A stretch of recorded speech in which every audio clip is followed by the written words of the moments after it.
Ever since I was a boy, I've dreamt of this moment, practicing.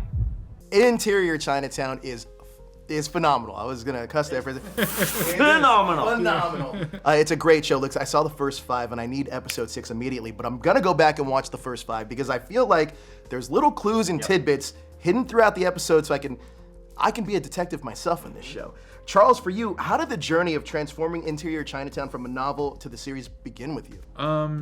It started with I had a book to write and I was stuck, and the heart of the book was the story of Willis's parents, and it's like they have these little bits of their lives and they don't feel like a story because they're not the main character to people. So how do you make that a story? And I think the kind of eureka moment was when it came through Willis's perspective. It's like, oh, the child of these immigrants will tell the story for them and try to make something out of these little bits. Absolutely. Now, Taika, in working with Charles, can you talk about maintaining the integrity of the source material while also exploring new creative adventures for the show?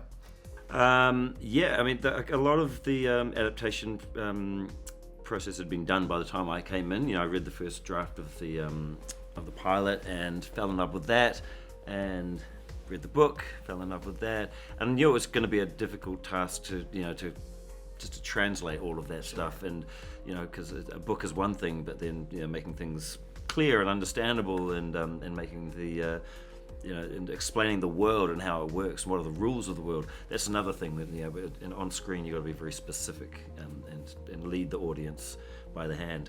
And so I relied really heavily on Charlie and his knowledge of the world that he had created. I mean, he's like the kind of the mastermind of everything, and a lot of us would, sort of off the side go, Charlie, what does this bit mean? What does he mean by this? Know. What does that mean? Yeah. So you were good as well to just go, I'm not sure, we should fix that. But it's a great collaboration. It's really good to to work with someone who's not precious about those things, and understands that you've got to start specifying like what things are and what we're trying to get across. Now, Charles, there's this line in episode 4 that I love, and I wanted to ask you about this, is everyone has secrets, everyone pretending long enough, you might just lose yourself. Can you talk about Willis's journey as he uncovers information about his brother without giving any spoilers away? Thank you for calling out that line. I think it's in a lot of ways, it's not an Easter egg, but there's ways, you can kind of just hit on go right at the heart of it. And I think,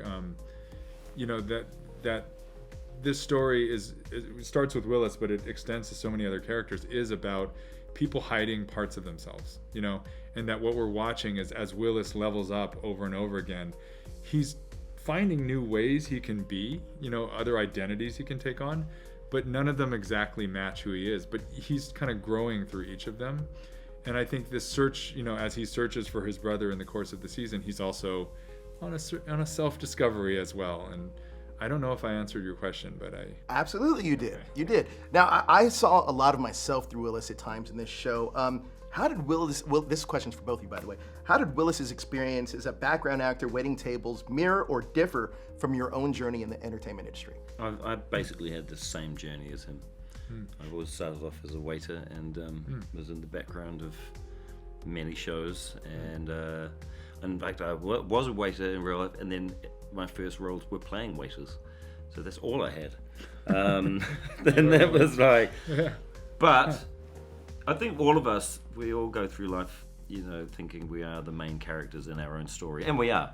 But I think I went through life like not really considering all of the other players in my story, and realizing as I got older, everyone's going through the same thing. Every single one of us are going through the same doubts and imposter syndrome feelings, and all those moments where you're like, is this what my destiny is? Am I doing what I should be doing? Is there something more for me? I relate to all of that, and I think everyone can relate to that. Yeah, I think Taika said with imposter syndrome, I have it right now, sitting here like talking about the show that I've worked for years on, and yet still there's something inside of me that's going, you don't know, you're gonna fail, I feel like whenever I use the word imposter syndrome, I feel like more of an imposter. Yeah. Because I feel like everyone uses that term now, and I'm like, as I hear it coming out of my mouth, I'm like, oh man, you're just a fraud. You're just saying this you're just saying this trendy term, imposter syndrome. You don't even know what it means. I think you do. Oh, look, this show is absolutely incredible. I cannot wait for everyone to see this, and I can't wait personally just for episode 6. So thank you guys so much for your time. I love this show. Thank you. Why am I like this? Bad at drinking? No, half dressed. Oh yeah, I couldn't get your shirt off, so I just did your pants. So you Donald ducked me.